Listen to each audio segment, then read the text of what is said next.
Hello everyone, I am नवीन कुमार। और एक company है जो कि ज़्यादा बड़ी नहीं है, छोटी है, बट वो जो काम करती है वो फार्मास्यूटिकल बिजनेस के अंदर में करती है। ऐसी एक छोटी कंपनी स्टॉक मार्केट से पैसे उठाने का ट्राई कर रही है। कंपनी का नाम है हैम्स बायो। इसका जो हम बेसिक डिटेल से लेकर के इन डेप्थ रिसर्च करने की यहाँ पर कोशिश करने वाले हैं। सो बेसिक डिटेल्स की और आईपीओ से रिलेटेड बात करते हैं तो 13 दिसंबर से 17 दिसंबर के बीच में कंपनी का आईपीओ खुलने वाला है। 51 का फिक्स प्राइस इन्होंने सेट किया। 2000 का लॉट साइज है, तो आपको 1,02,000 रुपये की एटलीस्ट जरूरत पड़ने वाली है एक फाइल लगाने के लिए। 6 करोड़ 22 लाख ये कंपनी उठाना चाह रही है और पूरी जो वैल्यू लगा रही है खुद की, दैट इज 22 करोड़ 22 लाख रुपए। दैट्स काइंड ऑफ अच्छी खासी ठीक ठाक वैल्यू यहाँ पर लगाई जा रही है। 100% शेयर होल्डिंग थी प्रमोटर्स के पास में आईपीओ से पहले, और 72% रह जाने वाली है, जो कि अगेन ठीक ठाक अच्छी बात है। नेक्स्ट, अब कंपनी काम क्या करती है, तो company marketing and distribution business के अंदर में काम करती है। अगर हम लोग, मैंने जैसे इसकी रिसर्च की है तो मैं अगर बताना चाहूँ इसके बारे में, तो ये जो फार्मास्यूटिकल जो प्रोडक्ट्स होते हैं काफ़ी सारे, उनको बनाती है। टेबलेट्स हो गई, सिरप्स हो गई, राइट। और साथ में ही ये दूसरा इसका दो धंधे हैं। एक तो ये धंधा है फार्मास्यूटिकल जो दवाइयाँ बनाने का। दूसरा जो धंधा है वो है कि ये जो पाउडर फॉर्म के अंदर में जो फ्रूट्स होते हैं, फ्रूट्स को पाउडर फॉर्म के अंदर में कन्वर्ट करके बाद में अमेजोन, फ्लिपकार्ट, ये जो मार्केट प्लेसेस होते हैं ई कॉमर्स, इनके थ्रू बेचती है। अब किस तरीके से काम चलता है, कितना बिजनेस उन अलग अलग सेक्टर से, सेगमेंट से आता है, उसके अगर रिसर्च के अंदर में आगे बात करते हैं। अब यहाँ पे कंपनी का जो दो ब्रांड्स यहाँ पर काम कर रहे हैं, एक तो फार्मास्यूटिकल जो ब्रांड है जो कि फार्मास्यूटिकल जो प्रोडक्ट्स इसके बिकते हैं उसका नाम है हेम्स ब्रांड से बिकते हैं। और दूसरा ये जो फिजी फिजीजी फिजीजी फिजीजी गजब नाम है, अच्छा नाम है वैसे तो देखा जाए तो ये जो है फ्रीज FDFP जो कैटेगरी जो प्रोडक्ट्स आते हैं उसमें बेचती है, जो B2B और B2C दोनों सेगमेंट में बेचने का काम करती है। नेक्स्ट, अब कंपनी जो पैसे उठा रही है यहाँ पर उनका क्या करने वाली है, तो जो बेसिक रीजन इन्होंने बताया है उसकी अगर चर्चा करते हैं तो पहला बोल रही कि plant and machinery of FMCG division. FMCG division जो FDFP जो डिवीजन है इनका, जो पाउडर फॉर्म में जो प्रोडक्ट बेचती है कंपनी, उसको इनको जो उसके लिए अलग से और मशीनरी चाहिए, उसमें मशीनरी वगैरह जो प्लांट बनाना है उसके अंदर में इन्वेस्टमेंट करना है 3.5 करोड़ रुपए।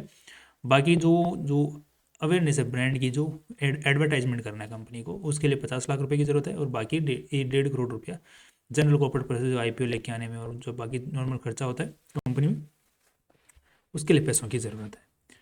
अब यहाँ पे कंपनी बोल रही है कि जो कंपनी के जो प्रमोटर लोग हैं उनके पास में 100% शेयर होल्डिंग थी, और मेन जो कंपनी का मालिक है वो है हैरिक शाह। अगेन शाह, आज के दिन अगर जो रिसर्च कर रहे हैं उसमें दो कंपनियों रिसर्च की है अभी तक। दोनों कंपनियों में जो मेन करता धरता है कंपनी वो शाह है। That's cool. शाह लोग बड़ी तरक्की कर रहे हैं मार्केट में, अच्छी बात है, देश में भी कर रहे हैं। नेक्स्ट अब देख लेते हैं कि कंपनी के जो प्रमोटर लोग हैं उनके, सॉरी, कंपनी के ऊपर में कोई लिटिगेशन वगैरह कुछ है तो यहाँ पर मटेरियल सिविल लिटिगेशन जरूर कंपनी के ऊपर में चल रहे हैं। अमाउंट कितना इन्वॉल्व है वो अभी अनसर्टेन है, बिकॉज अगर वो केस, अगर वो जो चल रहे हैं लिटिगेशन जो चल रहे हैं कोर्ट में, अगर वो हो जाते हैं प्रूफ कंपनी के खिलाफ तो कंपनी को पैसा देना पड़ सकता है। नहीं होते हैं तो कितना देना पड़ेगा वो जज पे डिपेंड करेगा अभी।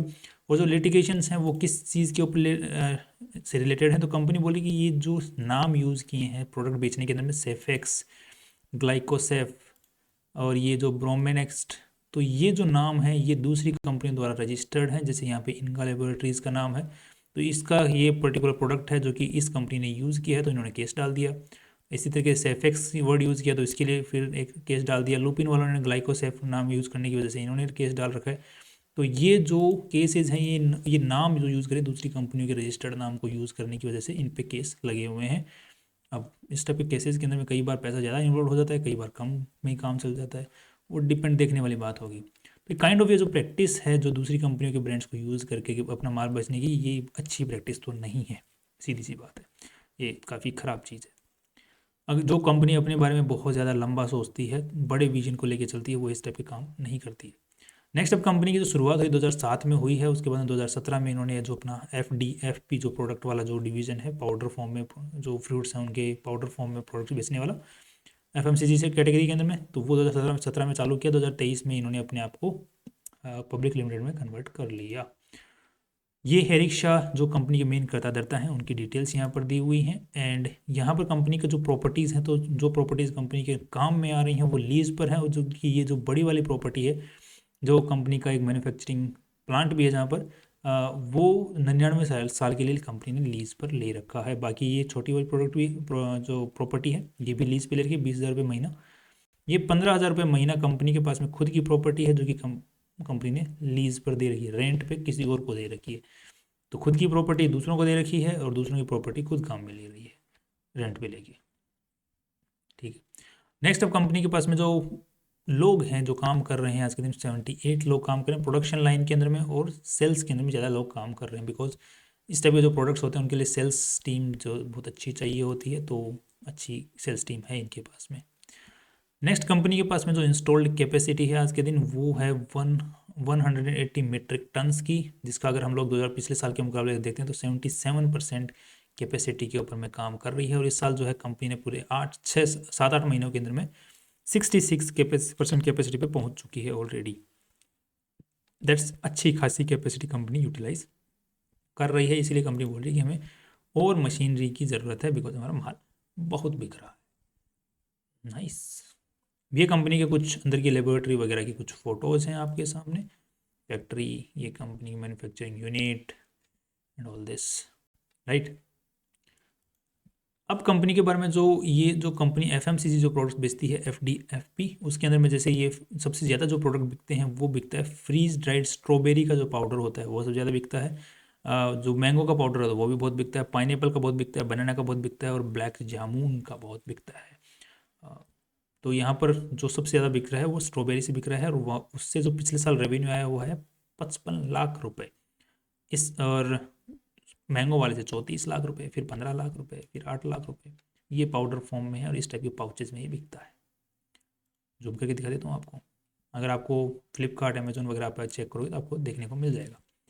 ये कंपनी का टेबलेट्स के थ्रू भी यहाँ पर जो रेवेन्यू आ रहा है, तो टेबलेट से सबसे ज़्यादा रेवेन्यू आ रहा है कंपनी का, लगभग कितना पिछले साल आया है 2 करोड़ रुपए यहाँ से रेवेन्यू आया है टेबलेट से, फिर कैप्सूल्स, फिर इंजेक्टेबल्स, फिर पाउडर्स, ज़्यादा टेबलेट्स से आ रहा है। ये कुछ पाउचेज हैं कंपनी यूज़ करती है जो कि अपने टेबलेट सेगमेंट में काम में लेती है, राइट। ये कुछ प्रोडक्ट्स हैं कंपनी के। अब यहाँ पे कंपनी के जो एफडीएफपी जो पाउडर फॉर्म के जो हैं वहाँ पर 80 टाइप के एसकेयू 80 टाइप के प्रोडक्ट्स बेचती है वहाँ पर। एसकेयू का मतलब है कि एसकेयू मतलब एक डिफरेंट प्रोडक्ट, मान के चलिए कोई 400 ग्राम के पैकेट में बेचती है, कुछ 800 ग्राम के पैकेट में बेचती है, कुछ 300 ग्राम के पैकेट में बेचती है, कोई 100 ग्राम में, कोई 5 किलो में। तो वो ये जितने किलो में अलग अलग है तो वो अलग अलग एसकेयूज हो गए। नेक्स्ट अब देख लेते हैं कि कंपनी जो अपना फार्मास्यूटिकल बिजनेस में जो प्रोडक्ट बेचती है वो 100 टाइप के आइटम्स अलग अलग टाइप के बेचती है। नेक्स्ट कंपनी का जो अब यहाँ पे ये दो चीज़ें लिखी हुई है कि कंपनी क्या खर्चा करने वाली है फ्यूचर के अंदर में। कंपनी का बाहर भी माल जाता है, ध्यान रखिएगा, सबसे ज़्यादा माल जो जाता है वो यूएई में जाता है, फिर यूएसए में, फिर कनाडा में, फिर यूरोप में। लगभग कंपनी का थोड़ा बहुत जो परसेंटेज है जितना माल बेचती है उसका लगभग 23% के आसपास में वो बाहर जाता है माल। कस्टमर्स कंपनी के जो हैं उनकी concentration on minimum level of customers वो घट रहा है, दैट्स वेरी गुड कि कंपनी के पास में कस्टमर्स नए आ रहे हैं। ये यहाँ पे देखने को मिल रहा है 75% इंडिया में कंज्यूम हो रहा है, उसके बाद में 23% बाहर जा रहा है। पिछले साल के मुकाबले यहाँ पे अच्छा खासा एक्सपोर्ट में इंक्रीज देखने को मिल रहा है, that's very good. Next company contract manufacturing करती है और ओन ब्रांडिंग भी के ऊपर में भी काम करती है। तो यहाँ पर कंपनी का ओन ब्रांडिंग के जो प्रोडक्ट्स होते हैं, मतलब रेवेन्यू जो आ रहा है वो खुद की ब्रांड से आ रहा है। कॉन्ट्रैक्ट मैन्युफैक्चरिंग मतलब जो दूसरी कंपनी है वो इस कंपनी को बोलती है कि यार तुम हमारे लिए प्रोडक्ट बना दो, हम अपना ठप्पा लगा के मार्केट में बेचेंगे। तो वो जो कॉन्ट्रैक्ट मैन्युफैक्चरिंग होती है वहाँ से भी कंपनी का 20% रेवेन्यू आ रहा है। पिछले साल तक 35% आ रहा था, अब कंपनी खुद की ब्रांड पे ज़्यादातर फोकस कर रही है, that's very good, right. Next company का मेनली जो प्रोडक्ट आज के दिन बिक रहा है वो सारा गुजरात में ही बिक जा रहा है, ठीक है। एक स्टेट में ही हो रखा है अभी तक, बाकी दूसरे स्टेट में भी कंपनी धीरे धीरे फैलने की कोशिश कर रही है। और यहाँ पर इंक्रीज देखने को तो नहीं मिल रहा है, डिक्रीज ही देखने को मिल रहा है। सो गुजरात में ठीक ठाक चल रहा है कंपनी का। नेक्स्ट अब देख लेते हैं थोड़ा बहुत कंपनी की आरएसपी के अंदर में बैलेंस शीट के ऊपर में कितना पैसा इस कंपनी में आज के दिन लगा हुआ है। तो that is around 6 crore 44 lakh रुपए लगे हुए हैं, जिसमें से साढ़े तीन करोड़ 70 लाख रुपए जो वो इन्वेस्टर्स का पैसा है, प्रमोटर्स का पैसा लगा हुआ है। अब थोड़ा सा इन्वेस्टर जो यहाँ वाले भी लगाने वाले हैं तो वो कितना लगाने वाले अभी आगे बात करते हैं। बाकी जितना भी पैसा लगा हुआ है 3 करोड़ 70 लाख के अलावा वो सारा उधारी का पैसा कंपनी में लगा हुआ है। पैसा कहाँ लगा हुआ है, तो प्रॉपर्टी एंड प्लांट में 3 करोड़ रुपए, फिर इन्वेंट्री पड़ी है, फिर ट्रेड रिसीवेबल्स भी पड़े हुए हैं। सो कुछ कंसर्निंग यहाँ पर आज के दिन जो है बैलेंस शीट में दिख नहीं रहा है। नेक्स्ट अगर हम लोग रेवेन्यू स्टेटमेंट की बात करते हैं तो यहाँ पर 5 करोड़, फिर 2024 के अंदर में 6.5 करोड़, और इस साल जो है 7 महीने के अंदर में 4.5 करोड़ रुपए का रेवेन्यू इन्होंने जनरेट कर लिया। तो इस साल जो है लगभग ये कंपनी 7 करोड़ के आसपास का रेवेन्यू जनरेट, 7 साढ़े 7 करोड़ का रेवेन्यू जनरेट कर लेगी। That's very good. ठीक ठाक तरीके से ऊपर बढ़ रही है, that is very good. Next अगर कंपनी का नेट प्रॉफिट्स की बात करते हैं तो 35 करोड़, फिर 50 करोड़, और इस साल जो है 65 करोड़ के आसपास का नेट प्रॉफिट कंपनी जनरेट कर लेगी, ऐसा नज़र आ रहा है प्रोजेक्शन वाइज में। राइट, उसी के हिसाब से फिर हम लोग प्रोजेक्शन वाइज के हिसाब से ही हम लोग पी और पीबी रेशियो निकालेंगे, क्योंकि हम 60 करोड़ को लेके चलेंगे, यहाँ पे 65 करोड़ को लेके नहीं चलेंगे, लोवेस्ट साइड में लेके चलते हैं।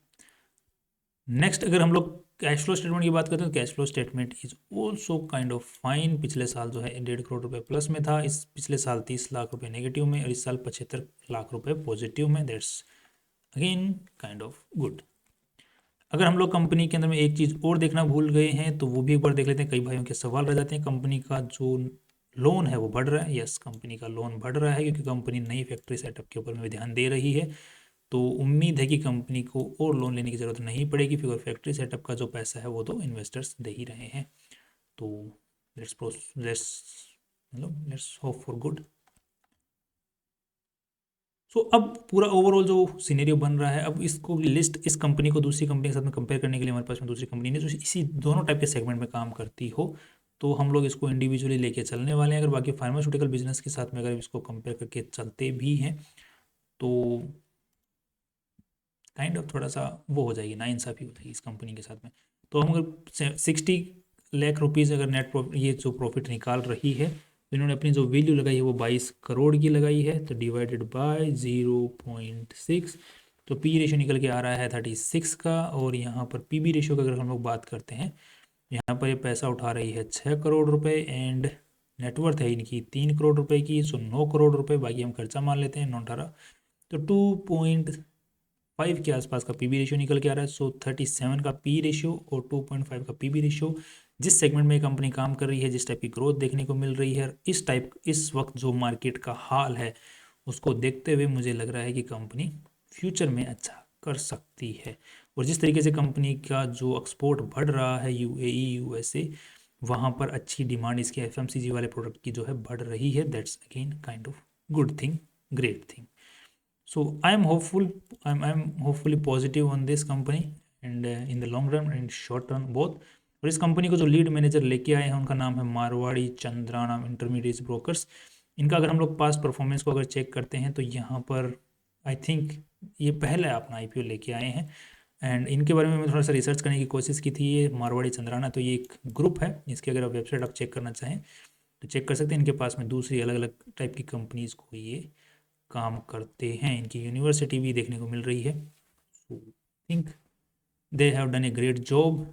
एक सच्चाई सामने रखने की कोशिश की, इतना ज़्यादा हाइप आईपीओ के अंदर में जो डेटा है उसको देखते हुए देखने को नहीं मिल रही है। कई बार क्या होता है आईपीओ ईयर के अंदर में रेवेन्यू अचानक से बढ़ जाता है, नेट प्रॉफिट भी अचानक से बढ़ जाते हैं, और अचानक से पता नहीं क्या ही हो जाता है। तो इन्होंने इस चीज़ का ध्यान रखा है कि कंपनी की असलियत सामने लेके आई जाए, जो कि देखने को मिल रहा है। अब कितनी सच्चाई है, क्या सही है, क्या गलत है, वो तो खैर किसी के बारे में नहीं बोल सकते, बट डेटा को देखते हुए ठीक लग रहा है। सो ऐसी चीज़ें बनाए रखें मारवाड़ी वाले।